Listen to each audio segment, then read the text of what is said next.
3분의 1을 차지하는 잠. 어떻게 여러분들은 편안하게 잘 주무시고 계신지요? 오늘의 명의를 만나면은요, 여러분들 인생의 3분의 1을 편안하게 지내실 수가 있습니다. 자, 오늘의 명의 신경과 수면 전문의 윤창호 교수님 소개합니다. 안녕하세요. 네, 우리 흔히들 잠이 보약이다라는 말을 많이 하는데요. 정말 잠을 자는 것만으로도 보약이 되나요? 수면의 주요한 기능들은 몇 가지로 나눠 설명할 수가 있겠습니다. 이제 제일 중요한 것들이 이제 몸의 휴식과 에너지 재충전 기능인데 수면 초반에 이 깊은 잠 부분이 해당하겠습니다. 이때가 굉장히 중요하고 예. 그다음에 또 중요한 게 이제 면역 기능과 관련돼서입니다. 그래서 만성적인 수면 부족에 빠지면 이렇게 감기나 바이러스 감염에 취약하다고 돼 있거든요. 그래서 수면을 적절하게 취하는 것이 여러모로 좋을 것 같습니다. 푹 자야 되는구나. 그러니까요. 진짜 그리고 또 그 미인은 잠꾸러기라는 말이 있잖아요. 그 말도 정말. 맞는 것 같아요. 왜냐면 제가 새벽 방송 때문에 잠이 부족하다 보니까 날이 갈수록 미모가 퇴색하는 것 같아서 주무신 것 같은데요. 예. 감사합니다. 네, 선생님. 그런데 몇 시간 정도 자야지 적당한 수면인가요? 현재까지 여러 가지 연구 결과를 토대로 제시된 적절한 수면 시간은 예. 7시간에서 8시간 사이로 알려져 있습니다. 선생님, 근데 잠을 네. 안 자면 건강에 어떤 영향을 줄까요? 제일 이제 그 큰 영향은 체중과의 관련성입니다. 그래요? 진짜요? 일단은 수면 시간이 짧은 사람들이 그 체중이 많이 나갑니다. 그래서 그 비만의 원인이 되는데 그래서 수면 시간 자체, 수면 부족 자체가 비만의 주요 인자로 되어 있습니다. 장기적으로 봤을 때 사망률과도 수면 시간과 연관이 되는 것으로 알려져 있거든요. 그래서 보통 저희들이 이상적인 수면 시간이라고 생각하는 7시간 자는 사람들에 비해서 수면 시간이 짧아지면 사망률이 조금씩 증가합니다. 그래서 특히 이제 5시간 미만, 4시간 미만으로 사는 사람들은 사망률이 한 20에서 30% 정도 증가하는 것으로 돼 있어서 생각을 해봐야 될 것 같고요. 그렇네요. 네. 우리 올리브 패밀리들은 잠 잘 주무세요? 어떠세요, 우리 식구들? 네, 사실 저는 이사 오기 전 아파트에서 전설적인 분을 한번 만났었어요. 왜요?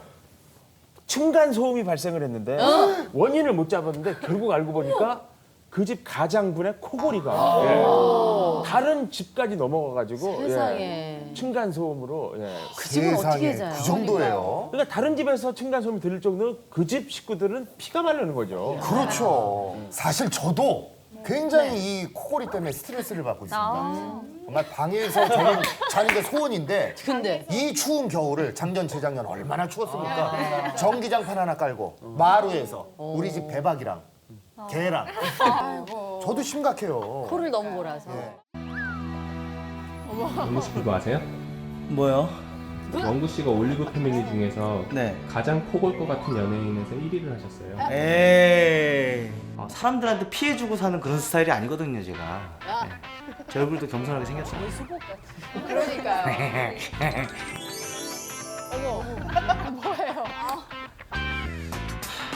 여러분 안녕히 주무세요. 남편의 코고는 소리 때문에 불면증을 호소하는 주부들. 과연 코고는 소리 정말 숙면을 방해할까? 코고는 소리 데시벨 측정.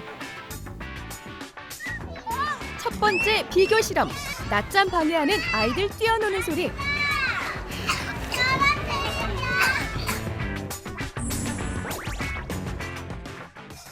자, 영구 씨 다음 수로 한번 진행하시죠. 잠깐만요, 화장실 가. 화장실. 카메라 어디까지 찍어요? 두 번째 비교 실험. 단잠 깨우는 변기 물 내리는 소리. 이 소리는 얼마나 될까요? 오, 꽤 높네요. 핸드폰이 없던 저의 학창 시절, 제 인기는 이 소리가 증명해줬죠.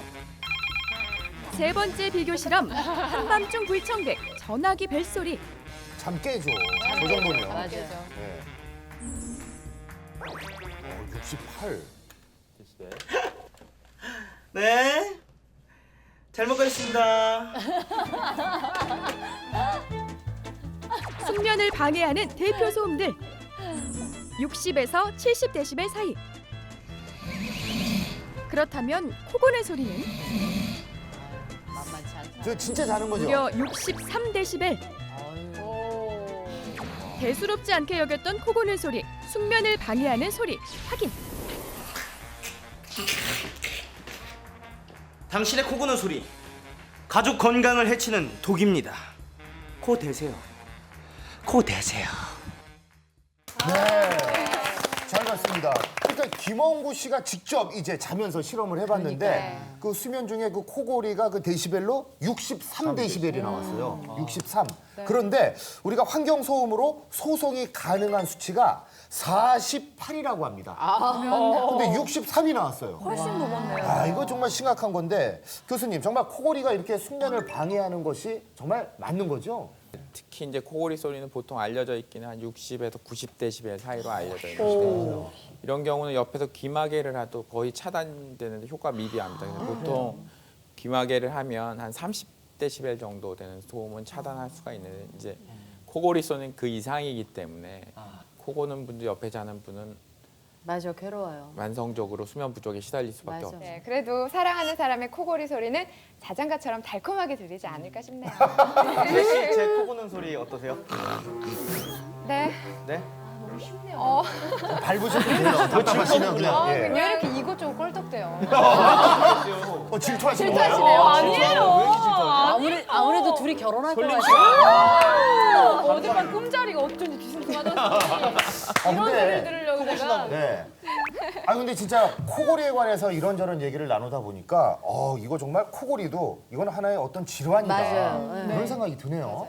단순히 코골이 자체의 소음 때문이라기보다는 코골이가 있는가 그 수면 무호흡 중에 주요 증상이기 때문에 그렇습니다. 그래서 잠이 들면 일단 눕게 됩니다. 그렇죠. 이런 이렇게 자세가 눕죠? 되겠죠. 그러면 몸의 근육에 힘이 빠지기 때문에 네.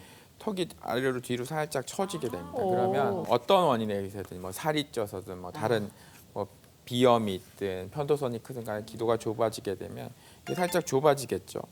좁아집니다. 그러면 좁은 틈으로 숨을 쉬어야 되니까 공기를 세게 들여 마실 수밖에 없거든요. 그러면 공기가 세게 들어오면서 이 기도벽 주변이 이렇게 부르르 떨려서 밖으로 울려서 퍼지는 소리가 코골이인데 코골이만 있으면 사실은 그 주변 사람이 크게 문제가 되지 않으면 치료할 필요는 없는데 코골이가 있는 분들 중에 많은 부분에서 공기를 세게 당기다 보면 이쪽 안에 음압이 생기게 돼서 공기 소리가 흐름이 더 빨라져서 코골이 소리도 더 커지고 안에 음압이 더 커지니까 어느 순간 이렇게 탁 막히게 되는 거죠. 네. 탁 막히게 되면 숨을 쉬고 싶어도 숨을 못 쉬게 돼요. 아유, 숨을 못 세상에. 쉬니까 몸에 산소가 쭉쭉쭉 떨어지면 몸이 견디다 못해서 뇌에 신호를 보내거든요. 나를 숨을 좀 쉬게 해달라. 그럼 뇌가 일시적으로 깨면서 다시 기도를 열려줍니다. 열어주면서 다시 푹 하고 숨을 쉴 때 잠깐 뇌가 깨어 있을 상태. 그런데 또 몇 초 지나면 바로 뇌는 잠에 빠지거든요. 그러면 다시 기도가 좁아지고 똑같은 일이 계속 반복이 되는 거죠. 이게 그러니까 수면 뇌가 무호흡. 푹 쉬질 못하는 거네요. 그렇죠. 계속 반복해서 깨게 됩니다. 원인이 뭔가요? 수면 무호흡증의 원인은 그 여러 가지가 있는데 이제 제일 중요한 인자는 그 비만입니다. 비만. 그래서 맞아. 정상인은 이렇게 까맣게 보이는 부분이 기도인데 이게 넓고 그 튼실해서 숨 쉬는데 아무런 문제가 없이 생긴 반면에 네. 그 비만한 분들은 주변의 기도 자체가 굉장히 많이 좁아져 있습니다. 거의 눈에 보이지 않을 정도 좁아져 있고 그 좁아진 이유가 이렇게 주변에 이렇게 하얗게 보이는 것들이 지방 조직인데요. 주변에 이제 그 몸에 어디든 살이 붙기 때문에 기도 주변에 이렇게 지방 조직이 늘어나서 밖에서 안을 누르게 되고 이렇게 누르다 보면 기도가 어떻게든 버티려고 기도 자체 근육도 두꺼워집니다. 두꺼워지다 보니까 안에는 점점 더 좁아지겠죠. 이런 현상 때문에 그 수면 무호흡증에 굉장히 취약하게 되고요. 이 그림에서 보면 양쪽에 이렇게 편도라고 그 면역 기능을 담당한 조직이 있는데 편도가 이렇게 비정상적으로 큰 분들이 있습니다. 이런 분들은 체중이 안 나가더라도 이렇게 편도가 너무 켜지면 그 뒤쪽 기도를 이렇게 좁게 만들거든요. 그래서 이런 부분이 이제 수면 무호흡증을 유발할 수 있는데 특히 이제 소아에서 생기는 코골이나 수면 무호흡증의 원인의 한 70에서 90% 정도는 이 편도 비대 때문에 생깁니다. 그 살찌지 않은 사람들이 무호흡이 생기는 또 하나 주요 원인은 이게 작은 턱 때문에 그렇습니다. 턱이 작게 되면 정상인들은 이게 인중 부위하고 아래턱 부위를 이렇게 직선으로 내리면 거의 일치를 하는데 예. 그 무호흡증인 그 턱이 작은 분들은 이게 윗턱에 비해서 아래턱이 상당히 뒤로 가 있죠. 턱이 이만큼 뒤로 가게 되면 혀도 따라서 뒤로 가게 됩니다. 그렇게 되면 잠이 들면 똑바로 눕게 되고 예. 턱도 뒤로 처지는 데다가 혀가 뒤로 말리기 때문에 기도가 좁아지겠죠. 그래서 무호흡증이 생기고 코골이가 생길 수 있습니다. 저같이 좀 큰 턱은 좀 유리합니까? 아 그렇죠. 그래서 그래요? 턱이 이렇게 좁고 그다음에 얼굴 길이가 좀 짧은 분들이 상대적으로 기도가 이렇게 넓어서 기능적으로 저는 그 미적 관점이 아니고 기능적으로 훨씬 유리합니다. 네. 또 짚으실 것 같네요. 저는 성형외과의사는 아니죠. 저도 원래 그 살찌기 전에는 코를 안 골았던 것 같은데 살찌고 나서 좀 많이 고는 것 같거든요. 제 미래 부인한테 좀 미안한 마음이 많이 드는데 살을 빼시면 예. 돼요. 솔림 씨 살 뺄게요. 야, 이렇게 고백하나요? 저 진짜 집요하다. 어젯밤 꿈이 자, 그러면은 이 화면 보시면서도 정말 이게 다 내 얘기 같다 하시는 분들이 있을 텐데 네. 자가진단법으로 우리가 한번 배워보도록 할게요. 아까 말씀드렸듯이 비만 자체가 몸의 복부나 이게 몸통에 살을 찌우는데 이제 목둘레도 같이 두꺼워지게 되거든요. 그래서 목둘레를 재보면 길이가 얼마나에 따라서 수면 무호흡증이 있을 가능성을 계산해 볼 수 있습니다. 안녕하세요. 올리브의 귀염둥이 김원구입니다. 제가 코골이가 심하다고 주변에서 다들 그러는데요. 저는 제가 자는 모습을 본 적이 없으니까 믿을 수가 없어요. 단지 MT 수련회 그 수학여행 때 제 주변에 자는 사람이 없었다는 거. 그냥 전 외로운 사람이었다는 거. 근데 제가 코를 곤다는 게 말이나 됩니까? 이게 제가 보지도 못했는데. 함께 가시죠. 안녕하세요. 안녕하세요. 네, 처음 뵙겠습니다. 어디가 불편해서 오셨나요? 예, 저는 잘 모르겠는데 네. 제 주변 동료들이 저보고 코를 심하게 본다고 그러더라고요. 네. 김원구의 코골이와 수면 무호흡증에 관한 정확한 진단을 위해 수면 다원 검사 실시. 수면 중 호흡 상태를 측정해 수면 무호흡증의 여부 및 중증도를 확인하고 뇌파 검사를 통해 수면의 질과 양을 평가해봤습니다. 염경환 또한 집에서 간단하게 측정할 수 있는 수면 무호흡증 선별 검사를 통해서 수면 중 호흡량과 체내의 산소량을 간접적으로 측정해 수면 무호흡 여부를 판단해봤습니다. 과연 두 사람의 코골이 검사 결과는 어떻게 나왔을까요? 지금 스튜디오에서 공개됩니다. 예전에는 제가 사실 그런 적이 있었습니다. 제가 코 고는 소리에 깨고 그래서 저는 코골이 수술을 받았습니다. 저는 오늘 집중 타겟이 된 것 같아가지고. 질문 있는데요. 네네. 배 가리려고 조끼를 맨날 입는 거예요? 아니 가슴 좀. 가슴 때문에? 건강난시를 통해 알아보는 두 사람의 코 건강 검진 결과 과연 어떻게 나왔을까요?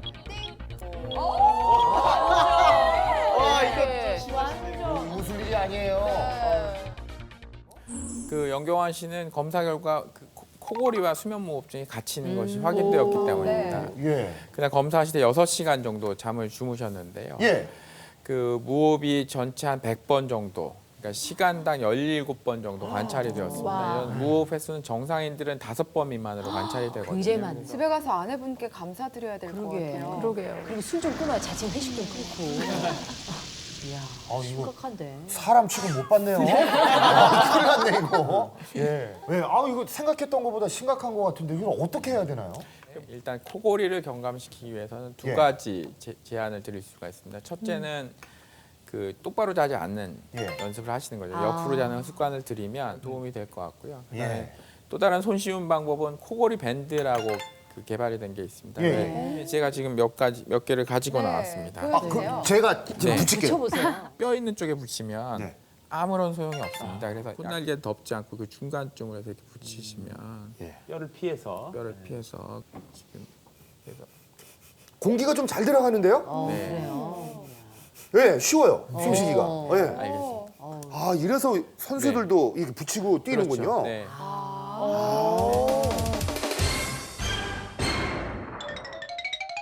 김원구 씨는 2시간 정도 수면 검사를 하다 저희가 검사를 중단할 수밖에 없었습니다. 왜요? 너무 심했기 때문이죠. 무호흡이 힘들다가 다시 콧볼을 보십니다. 어떡해. 어머. 또 안 쉬어. 조용해질 때 오히려 조용할 때는 옆에 분은 잘 잔다고 생각하실지 몰라도 대부분 숨을 안 쉬고 계신 상태거든요. 무호흡증이 되는 거죠. 이렇게 다시 숨을 쉬면서 본인은 굉장히 즐거워하고 있는데. 아, 근데 이게 웃기지만 이게 사실은 되게 심각한 거죠. 그러니까요. 네. 네. 아니 근데 이 사람을 어떻게 하면 굉장히 좋아요? 심각합니다. 심각한 이유는 살려주세요. 그래서 이 사람을 어떻게 하면 좋아요? 이거 아직 20대거든요. 좀 결과를 좀 보죠. 이제 검사 결과를 보시면 이제 위에는 이게 뇌 상태를 측정하게 되겠고 상태, 이제 야. 중간에 이제 호흡량을 측정한 그래프가 됩니다. 그래서 보시면은 숨을 이렇게 쉬다가 중간 중간에 이렇게 약하게 쉬거나 아예 끊기는 현상들이 관련이 세상에. 되는데 이런 일이 아까도 말씀드린 정상인들은 1시간에 5번 미만으로 있는데 네. 김원주 씨 같은 경우 1시간에 35번 정도 있었고 더 문제는 산소 농도가 최소한 90은 유지가 되고 보통 한 95 정도 유지가 되는데 무호흡증이 있을 때마다 많이 떨어질 때 82% 정도까지 떨어진다. 그거는 거의 뭐 굉장히 많은 저산소증에 시달리게 되는 거거든요. 그래서 중증 무호흡증이 예, 해당을 합니다. 그날 받았던 치료가 이제 지속적 양압호흡기, 그냥 간단히 얘기해서 양압호흡기라고 줄여서 말하겠습니다. 양압호흡기 치료를 받으셨는데요. 예. 양압호흡기 원리는 간단합니다. 그래서 기도가 어딘가 막혀서 숨을 못 쉬는데 공기를 코로 해서 넣어주는데 그냥 넣어주는 게 아니고 방 안에 있는 공기를 깨끗이 걸러서 압력을 줘서 짜줍니다. 그래서 압력을 넣어서 짜주면 이렇게 안에서부터 좁아진 데를 이렇게 벌리는 역할을 하기 때문에 무호흡증을 완치하는데 그 효과가 탁월한 것으로 돼 있습니다. 네, 이게 실제 장비입니다. 그래서 보시면 일단 형태가 굉장히 다양한데요. 이렇게 예. 코에다 마스크를 씌워서 예. 끝에 있는 튜브가 기계에 연결을 해서 예. 압력을 어떤 식으로 어떤 양만큼 정해주겠다고 검사를 통해서 정해주게 되면 예. 그 양만큼 공기를 해서 불어넣어주게 됩니다. 그러면 공기가 들어가면서 이제 좁아진 데 이렇게 벌려주는 역할을 하죠. 무호흡증이 없어지면 당연히 코골이도 같이 없어지게 됩니다. 자, 그럼 실제 착용하고 네. 이제 실험을 해본 거죠? 네. 오, 돌고네. 지금은 진짜 아무런 안 소리가 안 나기 나겠죠. 때문에 그래서 그 기계에서 나는 바람 소리 외에는 특별한 소음이 없거든요. 그래서 예. 끼고 자야 이게 되니까. 진짜. 그때 당시에 그 검사를 그래프로 보면 이렇게 숨 쉬는 게 일정해지면서 뇌가 중간에도 깨지도 않고 숙면을 취하게 됩니다. 자, 지금 얘기를 들어보니까 이 수면 무호흡증 이거 계속 방치하면은 정말 건강에도 이게 치명적인 그런 상태도 올 것 같은데 어떻습니까? 집중력 감퇴나 이렇게 작업장이나 교통사고 위험률이 한 8배 정도까지 증가하는 거죠. 그게 문제죠. 더더군다나 이제 문제가 되는 거는 장기적으로 볼 때 밤마다 이렇게 저산소증에 시달리기 때문에 고혈압, 그다음에 당뇨, 그다음에 심근경색 같은 심장 질환, 뇌졸중 같은 확률이 적게는 2배, 많게는 한 3배에서 4배 정도 증가하는 것으로 되어 있습니다. 그래서 그 수면 무호흡증이 의심되는 경우에는 반드시 적절한 치료와 진단과 치료를 받는 것이 중요하다고 할 수 있습니다.